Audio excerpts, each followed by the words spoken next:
સિગ્નલો ભેગા ના થાય કે આ કાર્યક્રમ જે છે અન્ય જ્ઞાતિના લોકોની સામે છે, આ કાર્યક્રમ જે છે કોઈ પોલિટિકલ પાર્ટીની સામે છે, એવું એક આખા રાજ્યની અંદર વાતાવરણ પેદા ના થાય. આપ સૌ જાણો છો કે 11 લાખ માણસોને એકત્ર કરવા, એમાં ઘણા બધા લોકોને ઘણી બધી ઊંઘો જે છે દિવસોના દિવસોની રાતની ઉડી જવાની છે. મિત્રો, દુનિયાની અંદર મેં આજના દિવસ સુધીની અંદર જેટલો પણ મારો અભ્યાસ છે, જેટલો પણ સમાજ સેવાનું કામ કર્યું છે મેં, અને એ વસ્તુ પણ નક્કી છે કે 11 લાખ માણસો ભેગું થવું એ અન્ય બાબત છે, પણ આ રાજ્યની અંદર 11 લાખ બ્રાહ્મણો ભેગા કરવા એ પણ બહુ મોટી સ્થિતિ છે. મિત્રો, અને 11 લાખ જો બ્રાહ્મણો ભેગા થાય, મેં હમણાં પંચમહાલની અંદર ગયા, પહેલા એક કાર્યક્રમ હતો અમદાવાદની અંદર, ત્યારે અમદાવાદની અંદર પણ મેં કહેલું કે જયારે 2010ની મે મહિનાની બ્રહ્મચર્યાસી ભાવનગરથી નક્કી કરી, ત્યારે બધા જ બ્રાહ્મણોના મોઢે એક જ વાત હતી કે 1008 બટુક થઈ શકે કે ના થઈ શકે, 3 લાખ બ્રાહ્મણ ભેગા થઈ શકે કે ના થઈ શકે, આ એક જ વાત આખા રાજ્યના તમામ બ્રાહ્મણો કરતા હતા. રાજકીય ક્ષેત્રના લોકો એવી વાત કરતા કે આ કોઈ સંભવ ના બને, પણ બ્રહ્મસેનાની એક લીટીમાં આગળ તમને સિદ્ધિ આપું તો આજના દિવસે રાજકીય ક્ષેત્રના લોકો એટલું ચોક્કસ બોલી રહ્યા છે. રાજ્યમાં પહેલી પત્રિકા છાપ્યા પછી 1 મહિના પહેલા આ વખતે કોઈને શંકા નથી કે 11 લાખ બ્રાહ્મણો ભેગા થશે કે નહીં થાય, પણ રાજ્યમાં એક ચિંતા 100% થવા માંડી છે કે 11 લાખ બ્રાહ્મણો ભેગા થશે પછી રાજ્યમાં શું થશે એની તમામ લોકોએ ચિંતા ચાલુ કરી દીધી છે. એ બ્રહ્મસેનાની સિદ્ધિ છે.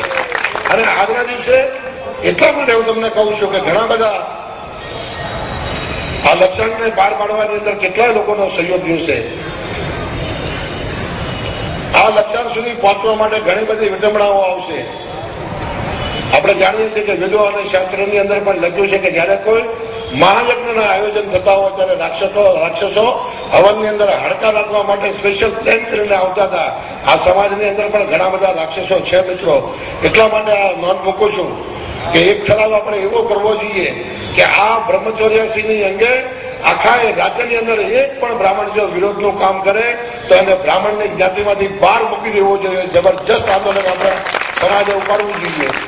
અને હું એવું ચોક્કસ કહું છું, તમને ખાતરી પણ આપું છું કે જે રીતે હું તમામ જ્ઞાતિઓનો સહકાર લઉં છું, એની સાથે સાથે તમને એ પણ ખાતરી આપું છું કે જે જ્ઞાતિઓ બ્રાહ્મણ સમાજની સાથે કાયમ સાથે રહેશે એની સાથે બ્રાહ્મણો કાયમ સાથે રહેવાના છે. પણ જે જ્ઞાતિ જો બ્રાહ્મણની સામે રહેશે એની યારે ભાવે સદગુરુ જીવનમાં ક્યારેય નહીં રહે, એ મારો પૂર્ણ સંકલ્પ છે આપની પાસે. પરંતુ બ્રાહ્મણ સમાજ દરેક લોકોના દિલની અંદર એવું સ્થાન ઉભું કરે. આજથી 60 વર્ષ પહેલા 10 વર્ષનો બ્રાહ્મણનો દીકરો નીકળ્યો હોય તો પણ કોઈ પણ સમાજનો માણસ જે છે આજના એને પગે પડતો હતો. એ માત્ર ને માત્ર બ્રાહ્મણ માટેની એક માનસિકતા હતી લોકોની, એ માનસિકતા દૂર થઈ છે. બાકી રાજસત્તાની અંદર 2 ઓછા ધારાસભ્ય થઈ જાય કે 5 ઓછા ધારાસભ્ય થઈ જાય એની આપણા સમાજે ક્યારેય ચિંતા ના કરવી જોઈએ, પણ રાજ્યની અંદર બ્રાહ્મણ પ્રેમી માણસો ઓછા ના થાય એની ચિંતા બ્રહ્મસેના આજના દિવસે કરી રહી છે.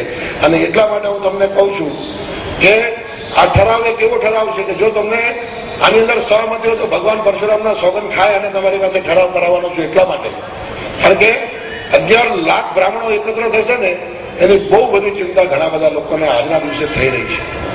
ઘણી બધી પીડાઓ આવવાની છે, ઘણી બધી તકલીફો આવવાની છે.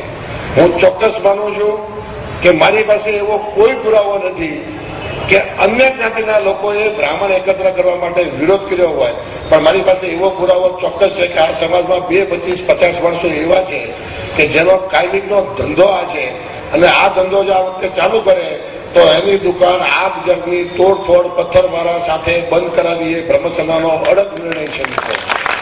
કોઈ અગર એવું માનતું હોય કે કોઈ વિચારોથી કોઈ વસ્તુઓથી બ્રાહ્મણોની ભંગરણી કરવામાં આવે, અને એટલા માટે મેં કીધું કે આ બ્રહ્મચર્યાસી એ રાજ્યનો ધાર્મિક પ્રસંગ બનાવવાનો છે. અને સાથે સાથે એ કદાચ 50 આપણા લોકો સામે હશે તો એની કોઈ ચિંતા એટલા માટે નથી કે 182 જ્ઞાતિના આગેવાનો જે છે, બરાબર, આજે અત્યારે પણ અહીંયા 2-4 જ્ઞાતિના આગેવાનો ઓલરેડી આવી ચુક્યા છે. એ તમામ લોકો આપણી સાથે, તમામ જ્ઞાતિઓને સાથે રાખીશું તો જ બ્રાહ્મણોને ફાયદો થવાનો છે. કદાચ માત્ર બ્રાહ્મણની વાત કરશો તો 2 કે 5 લોકોને ટિકિટો મળી જશે અને ધારાસભ્ય કે સંસદ સભ્ય બની જશે. પણ દરેક જ્ઞાતિઓને જો સાથે રાખીશું ને તો ગુજરાતમાં 6 કરોડ બ્રાહ્મણોની અંદર જે પણ વસ્તી છે તો 5.5 કરોડ માણસો જે છે ને બ્રાહ્મણને ફરી વખત માથા ઉપર બેસાડશે. એમાં પ્રત્યેક બ્રાહ્મણનું હિત થશે એવો મારો સંકલ્પ છે. કોઈ સમાજમાં 2 કે 5% લોકો જે છે સુખી થઈ જાય એનાથી સમાજને કોઈ વસ્તુ થવા નથી. મને ચોક્કસ એવી ખબર છે કે કોઈ સંસદ સભ્ય ક્યારેય કોઈને અનાજ આપતો નથી, ક્યારેય કોઈને પહોંચાડ્યું નથી દુખીને. તમને એટલું ગર્વ સાથે કહી શકું, ભાવનગરની અંદર જયારે આપણે બેઠા છીએ ત્યારે કે ગયા વર્ષની અંદર જે 2700 પરિવાર અત્યંત દુઃખી પરિસ્થિતિમાં જીવતા હતા, એમાં બ્રહ્મસેનાના ટ્રસ્ટી જગદીશભાઈ ધાંધા અને એમની પાલીવાડ સમાજની ટીમે પોતાના ખભા ઉપર બાચકા ઉપાડી 2700 બ્રાહ્મણ પરિવારને અનાજ ઘરે પહોંચાડ્યું છે. એ કામ આપણે જ કરી શકવાના છીએ. તો તમામ જ્ઞાતિઓને સાથે લઈ અને આ કાર્યને પૂરું કરવું છે. જો એમાં આપણી સહમતી સાથે આપણા સમાજના લોકો જો કોઈ પણ આ વખતે ચૂચા કરે તો બરાબર જવાબ દેવો છે કે નથી દેવો?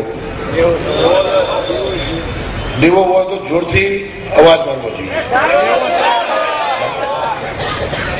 બરાબર. આ સિવાય હવે આપણે સંતવાણીના પ્રોગ્રામ માટે જ આજના દિવસે ભેગા થયા છીએ અને બધી જ જ્ઞાતિઓને સાથે રાખીને ભાવનગરમાં કાર્યક્રમ એટલા માટે કર્યો મેં કે જયારે ભાવનગરમાં કાર્યક્રમ કર્યો ત્યારે તમને એક બહુ મોટી વિવિધતાની વાત કરું કે ભાવનગરની બ્રહ્મચર્યાસીની અંદર જે પણ ખર્ચો થયો એ ખર્ચાની અંદર બ્રાહ્મણ સમાજે માત્ર 22% પૈસા આપ્યા હતા. 22%. 68% બીજી જ્ઞાતિના લોકોએ દાન આપી અને બ્રહ્મચર્યાસી કરી છે. એ ક્યારેય બ્રાહ્મણોએ ભૂલવું ના જોઈએ. સાથે સાથે જે શહેરની અંદર આપણે રહીએ છીએ એ શહેરની અંદર જેટલી પણ બ્રાહ્મણ સમાજની વાડી જે છે એ તમામ સમાજની વાડીઓ જે છે એ ભાવનગરના રાજવીએ બ્રાહ્મણ સમાજના વિકાસ માટે ભાવનગર મહાનગરપાલિકાના કમિશનર શ્રી પધાર્યા છે, એમનો હાર્દિક સ્વાગત કરીએ છીએ. એ તમામ વસ્તુઓ જે છે આજના દિવસે આપણી પાસે ઉપલબ્ધ થઈ છે તો એ આ ભાવનગરના રાજવીની મહેરબાની છે. અને હું જયારે પણ અહીંયા ભાવનગરમાં કામ કરું ત્યારે એક વસ્તુ ચોક્કસ યાદ કરું છું કે બ્રાહ્મણો જયારે પણ કોઈ પણ સંખ્યામાં ભેગા થતા હોય ત્યારે ભાવનગરના રાજાને અચૂક યાદ કરવા જોઈએ. કારણ કે આ ભાવનાની અંદર અગર બ્રાહ્મણો સુખી હોય તો એનું મુખ્ય અગર કોઈ કારણ હોય તો કોઈ રાજનીતિ નથી મિત્રો, પણ ભાવનગરના રાજવી એવી વ્યવસ્થા ગોઠવી આ સમાજની કે તમામ બ્રાહ્મણો સુખી છે આજના દિવસે. બીજી આજના દિવસે મને શોક ઠરાવ એવો પાસ કરવાનો છે કે ગત બ્રહ્મચર્યાસની અંદર કે જે રાજ્ય કમિટીના યુવાન આપણા સ્વર્ગીય નિલેશભાઈ ઓઝા જે છે એ નિલેશભાઈ ઓઝાએ તન તોડ મહેનત કરી અને આખા રાજ્યની અંદર બ્રહ્મસેનાનો પ્રવાસ કર્યો. એમની ટૂંકી બીમારીના કારણે આજે સ્વર્ગસ્થ થયા છે. ત્યારે દરેક બ્રાહ્મણો જે છે એ પોતાના આ સ્થળેથી ઉભા થયા પછી 11 ગાયત્રી મંત્ર ભણે અને એમને શ્રદ્ધાંજલિ આપે એવો આજના દિવસે એક ઠરાવ મંજૂર એટલા માટે કરાવવો છે કે એ વ્યક્તિ એવી વ્યક્તિ હતી કે જેને 400 થી વધારે ડાયાબિટીસ હતો. એ 400 થી વધારે ડાયાબિટીસ હોવા છતાં પણ 14 કલાક સુધી બ્રહ્મસેનામાં બટુક નોંધવા માટેનું કામ કર્યું છે. અને આજના દિવસે આપણે 100% યાદ કરવો જોઈએ અને જો યાદ કરીએ તો જ આપણે બ્રાહ્મણ કહેવાય એવું મારું વ્યક્તિગત માનવું છે. મિત્રો, જે લોકો કામ કરતા હોય એ લોકોને કાયમ માટે યાદ કરવા જોઈએ. એક 5મી બાબત જે મૂકવાની છે એ એવી છે કે આખા રાજ્યની અંદર સૌથી પહેલી શરૂઆત જે ભાવનગરમાં આજના દિવસે કરીએ છીએ કે બ્રાહ્મણ